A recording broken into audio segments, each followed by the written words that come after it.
Hello, I'm Kads, and welcome to today's video. Today we're diving into the Nyresan Union Fire Night tournament because, to my enjoyment, they are continuing with the faction-specific challenge tournaments. This one is going to be Fire Night, and then the following one is going to be Ice Golem, I believe. Before we dive into today's topic, I do want to remind you guys that this upcoming Saturday at 9:30 Eastern will be our second raid stream on my Twitch channel, linked in the description box down below if you guys want to check it out. This is your best chance for you guys to interact with me directly, ask me any questions you might have, or just discuss raid things in general. So once again, this upcoming Saturday, 9:30 a.m. Eastern Time, I'll be live for a couple hours or so, and I do intend on trying out the new event dungeon, among other things, so hopefully see you there. Now, for those who are unfamiliar, the Nyresan Union is the bottom four factions in the index, that being Shadowkin, Dwarves, Sylvan Watchers, and Unknown for now. And I must admit, if you're missing some key champions, this is going to be a relatively difficult tournament to compete in, which is honestly a good thing if you're one of the lucky ones who has some of these champions, but it's a bad thing if you wanted to participate and you really can't. But that might reduce the amount of competition you might have in your group. So as I always say, check your group and see how competitive it is. In this case, we do have the return of a Void Shard at only 2,000 points, which is very, very affordable in the grand scheme of things, but you also have the opportunity to go all the way out to 2,750 to get a quarter of an Eternal Soulstone. On top of that, of course, if you place high in your group, you can also get some 6-star Epic Relentless gear. Not to mention that there's also a 3x on Savage, so it's a really, really good time to be running Fire Night anyways. There's no fusion going on, there's not much else going on, so I would highly recommend participating in this tournament if you can. So hopping over to the dungeons, what stages do I recommend? I will always advise you guys to start off by doing normal mode just because the boss encounter is a lot simpler and the champions that you can use are a lot less niche. But nonetheless, I can foresee some people in the upper echelons of the game running like triple nude, double Mikage, and being able to blast through stage 10 hard mode like it's nothing. But for the rest of us normies, in normal mode, stage 25 always offers you the best gear in terms of quality. Stage 20 offers you the best points per energy spent, so the most efficient stage in terms of getting tournament points. And then stage 16 is always available. It's a lot easier. It's void affinity, so you don't have to worry about any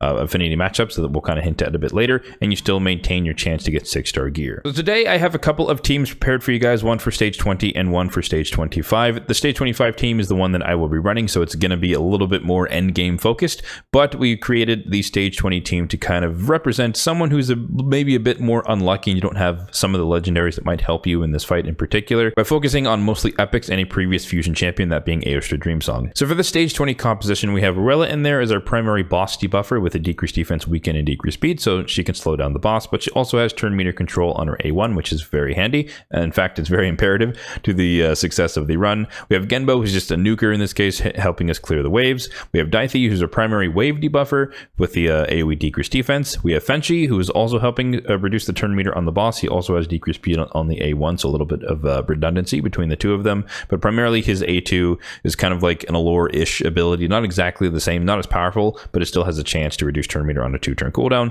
And then Aostra Dreamsong is providing good, useful buffs with increased attack, so all of our nukers, basically everyone here is attack-based, do more damage. And then she also has a third source of decreased speed, as well as a decreased turn meter on the A2. So across the team, we have 3 champions who have some form of turn meter control in their kits, and then we have 2 nukers to help us clear through the waves quicker. Now, because this is Fire Night, the AI overrides do matter a little bit when it comes to breaking or making sure you have the abilities ready to go once you break the shield. So for Ruella, we are making sure to turn off her A2 on wave 2, just because it's single target anyways, and we don't really need it because we have all the debuffs provided by all the other champions in the composition, and you want her to use that as soon as the shield is down, because she is one of the fastest people on the team.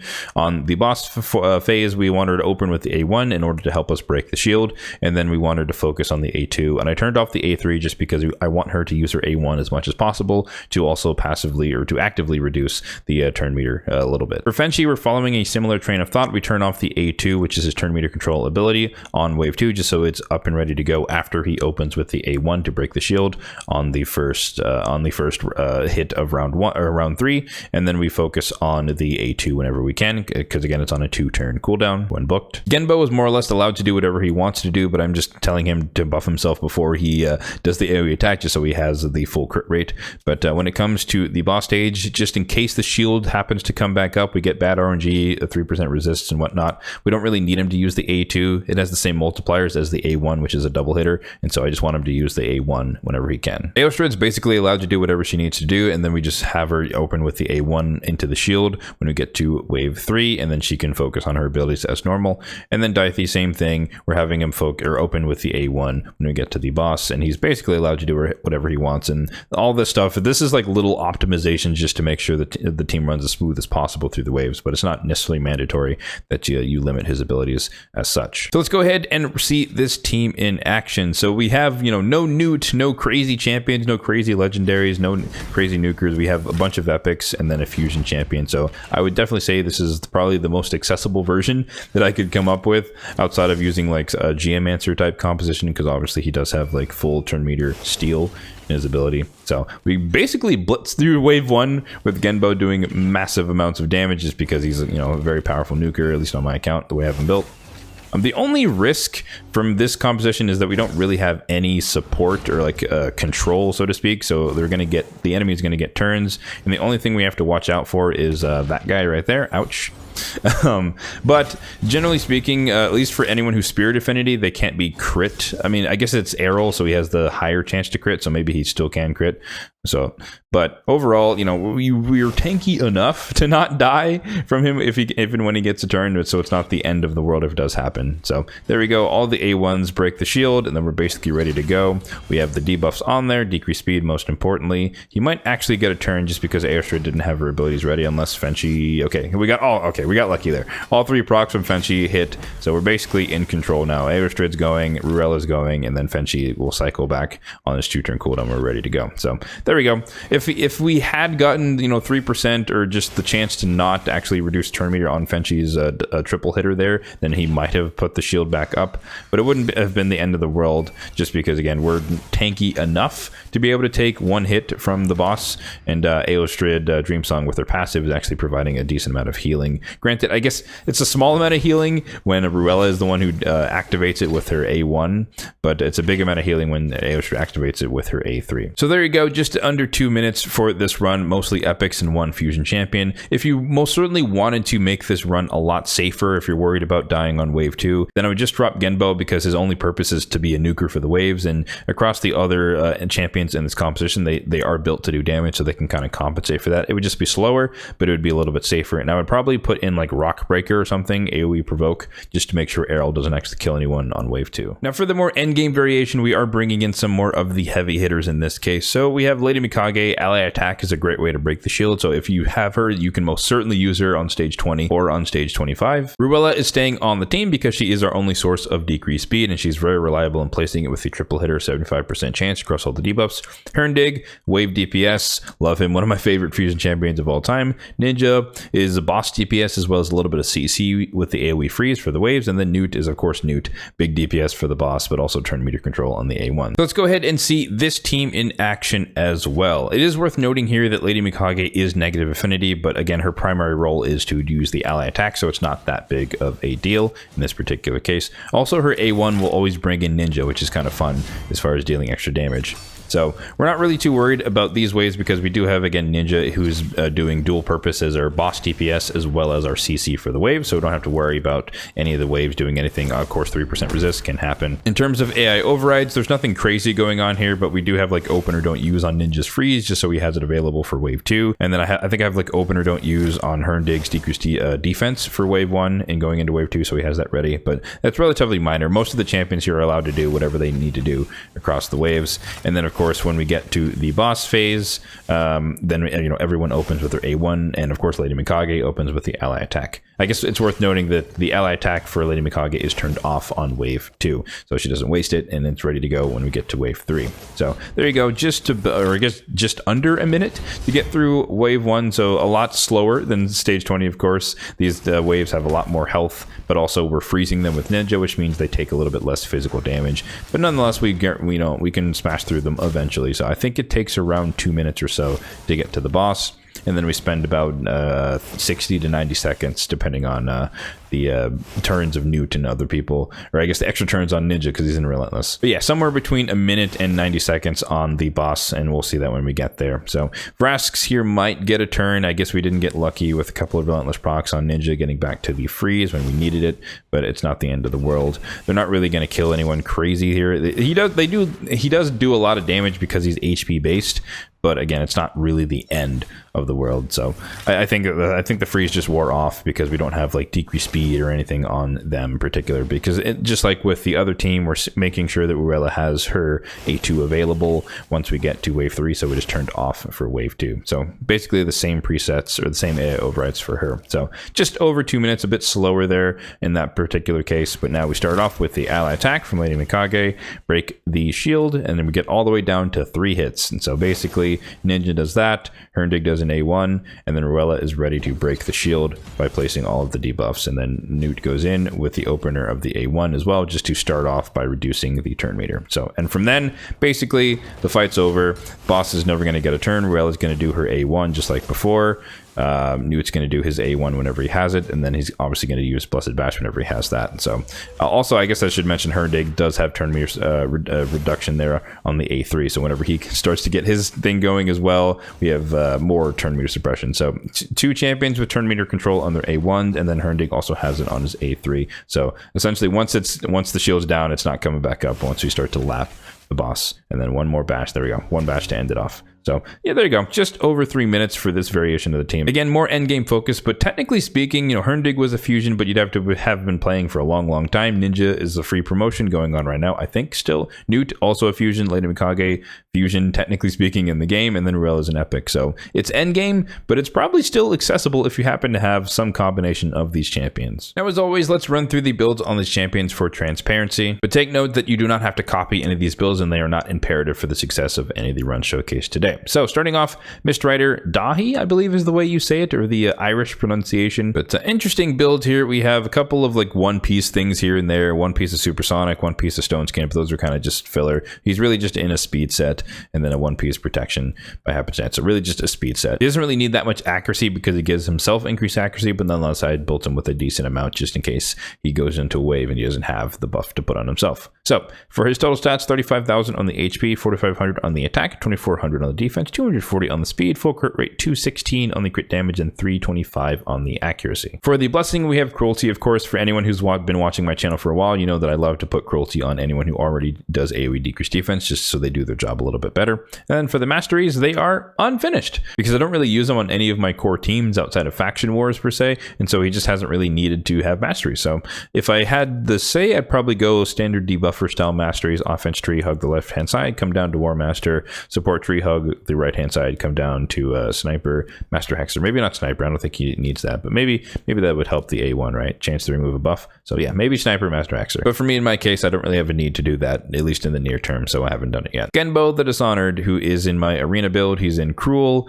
one piece Merciless, one piece Protection, but again, those kind of convenient filler pieces, and then a speed set. So mostly just speed and Cruel for his build. Again, he's one of my primary nukers for arena for speed farming, ignoring swift parry with his passive. So 41,000 on the HP, 6,800 on the attack, 2k on the defense, 235 on the speed, 90% on the crit rate. Technically, this could be as low as 70 because he gives himself increased crit rate and increased crit damage, but it just so happened that all the pieces had a lot of crit rate on them, so it overshot 70 by a good margin. 269 on the crit damage, and then we don't care about his accuracy or resistance. For the blessing, I opted for Heaven Cast because he obviously gives himself the self buffs of increased crit rate and crit damage, so that's just a little bit more damage. And typically I run him with an Arbiter, so he also has increased attack, so he just does more damage when he has more buffs. Makes a lot of sense.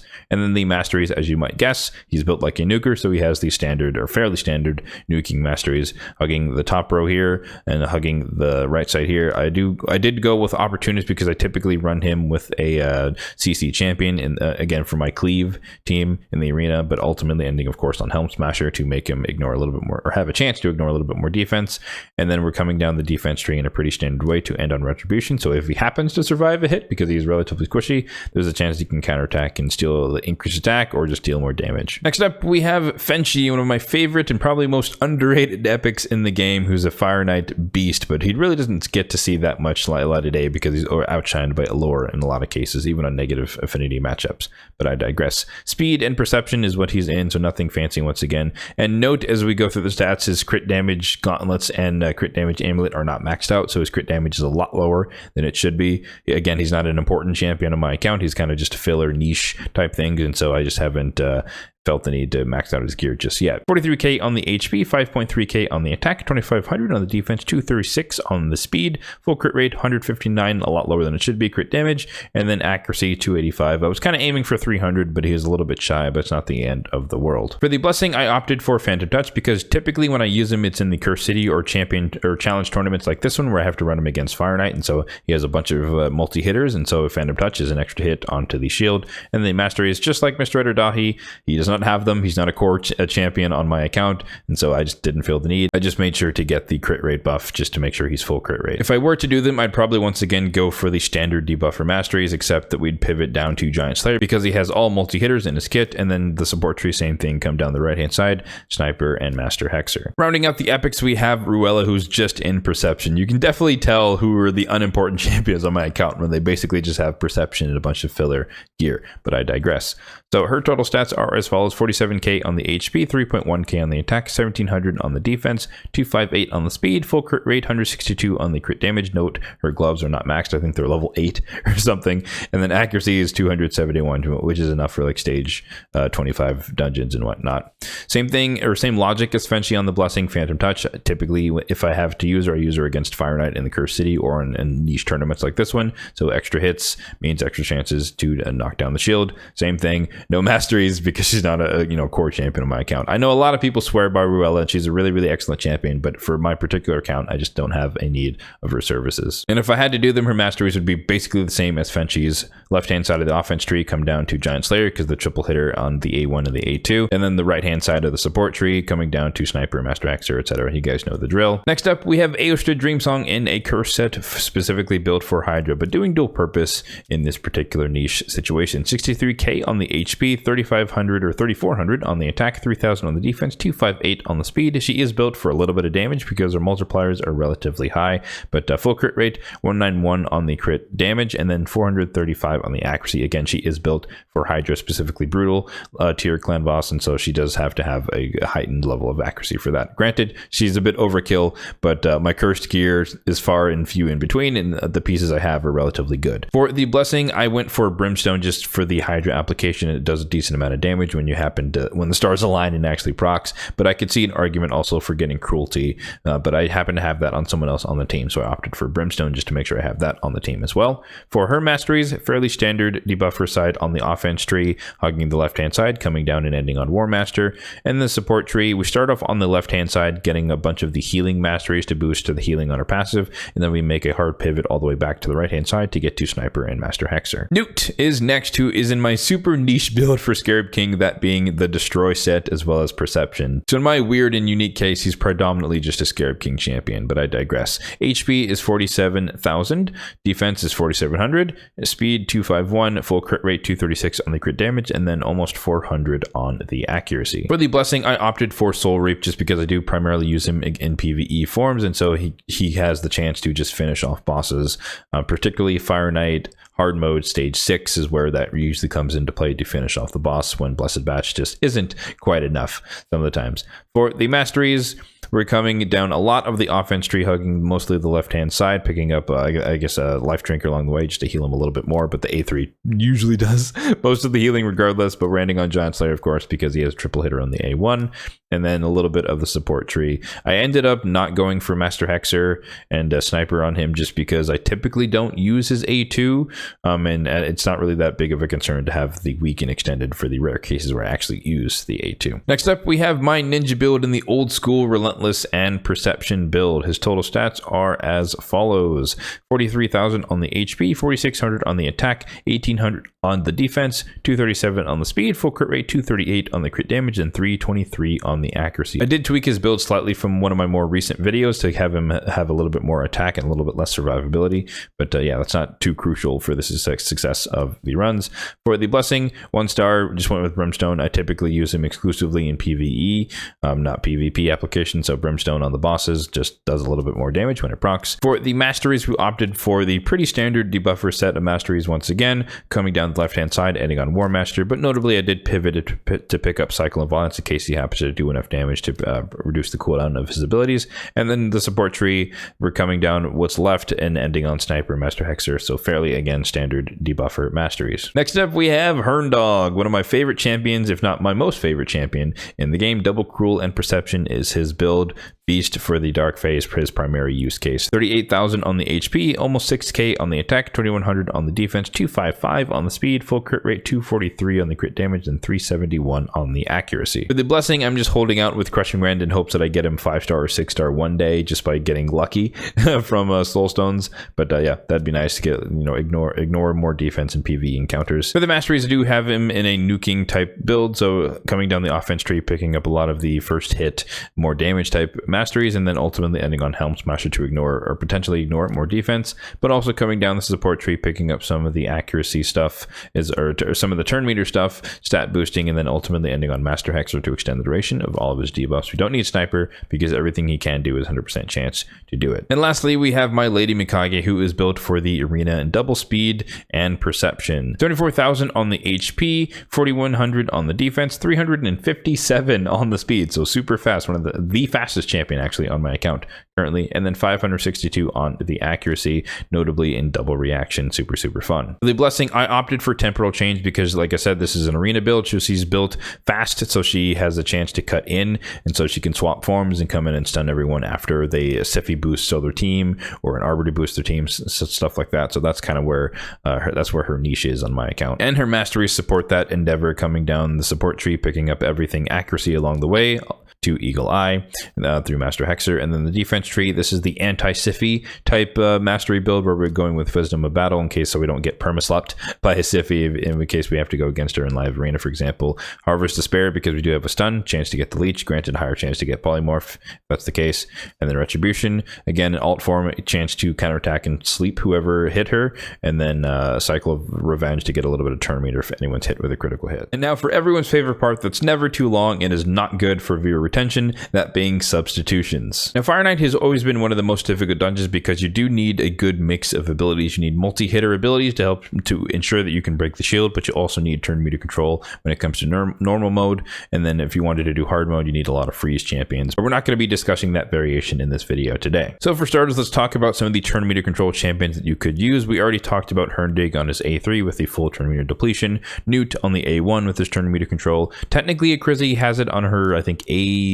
Yeah, she can still turn meter, but how many of us actually have Akrizi, right? But for the more accessible options, you have Falja here, who has a turn meter depletion of 100% chance on the A2, granted on a 4-turn cooldown. And of course, everyone's favorite epic, Geomancer, does have a turn meter steal on a 3-turn cooldown on his A3, so he can most certainly do the job as far as keeping the turn meter suppressed. For the Shadowkin, I didn't use her this way, but technically on Form 2, Lady Mikage does have a lot of turn meter suppression in her kit. She has it on the A2. Even on targets that cannot be stunned, like the boss, you can still decrease the turn meter by 30%, and then she can decrease it by using the A1 by 15%. So technically, I could just swap her over to Form 2 once we do the ally attack, and so she just has her passive as well as the A1 and A2 to do more turn meter suppression. In a similar vein, there's Lady Kimmy, who has a lot of turn meter control, positive and negative in her kit. Positive for your team, of course, negative for the enemy's team. Nobel, I think, has turn meter suppression here on this ability here, which is, I guess it's a steal. So it's can be quite useful, but again, a lot of people probably won't have him, or they probably will have fed him into their ninjas. Shuzen, of course, if you happen to have her, her A3 does reduce turn meter, but that's kind of niche. Fenji is the one we highlighted for sure. That's probably the most accessible option for the most people. And then for the Sylvan Watchers, we already talked about Aoshta Dream Song, of course, decreased turn meter on the A2. And then, of course, we also mentioned Ruella, who has turn meter suppression on her A1. In terms of debuffers, it's fairly limited. We talked about Herndog, we already saw him, but Fodbor the Bard for the Dwarves technically also has AoE decreased defense on a 4-turn cooldown when booked. So he is an option, a budget option if you don't have anything else. I do highly recommend that you just use Mistrider Dahi if you do have him from the Sylvan Watchers. He is the best option, I think, in this case. And if you're lucky enough to have Genzen, he also has AoE decreased defense for the Shadowkin faction. And an honorable mention to Suren, which is somewhere, where is she? Down here, where she has a 80% chance of when booked of placing AoE decreased defense. So she can work, it's just not going to land 100% of the time, which I never like to see. And then for the supports, it's kind of weird because, you know, you typically don't want or don't need a bunch of healing and all that other stuff because they probably won't bring a lot of hits when you get to the shield. So it's not as advantageous. But nonetheless, of course, you know, you could run, you know, Melga to keep, you know, revive people if you're struggling to stay alive. You can run Demitha to block the damage of the first hit of the Fire Knight shield or something like that. You can run those types of concepts. You can run Rockbreaker, like I mentioned, provoking wave 2 in case you're worried about the arrows in stage 20. But I think the more important thing to highlight is all the champions who have some form of ally attack in their kit. First one coming to mind being Morag Bronzelock, who has this ability here, team up with 2 random allies to attack a single enemy. So this can help you break or hit into the shield once you get to wave 3, 4-turn cooldown on that ability. When it comes to the Shadowkin, Kenagashi has it on her A2, I believe. So it's a random ally attack, just one ally, but it also boosts turn meter on a 3-turn cooldown, and then she also has a pretty clutch revive here in case people go down, and then a double hitter on the A1 that has a chance of decreasing turn meter, which it's relatively small. That's why I didn't include her compared to some of the other champions for turn meter suppression. And then when it comes to the Sylvan Watchers, Grand Oak Padraig, if you happen to do his guaranteed, obviously one of the most powerful ally attack champions in the game, you can most certainly do that job. And then honorable mention to Crowd in the Blue, who can be, you know, obviously he's useful in hard mode Fire Knight, but if you just need a way to control the waves, stage 25, he can place the AoE freeze, kind of akin to what my Ninja was doing. AoE freeze, fairly reliable, freeze on the A1, so a lot of CC in his kit. So there you have it. Those are the 2 teams I have to share with you guys for the Nyresan Challenge Tournament in the Fire Knight's Castle. Let me know in the comment section down below if you do plan to participate in this tournament, and I highly recommend you do, for at least for the Void Shard, but also for the chance at Relentless Gear. And of course, let me know what team you're going to be running. As always, if you did find this video helpful, then be sure to hit that like button down below. It really does help out the channel, and feel free to subscribe to the channel for more content just like this one in the future. Thanks for watching, and have a good one.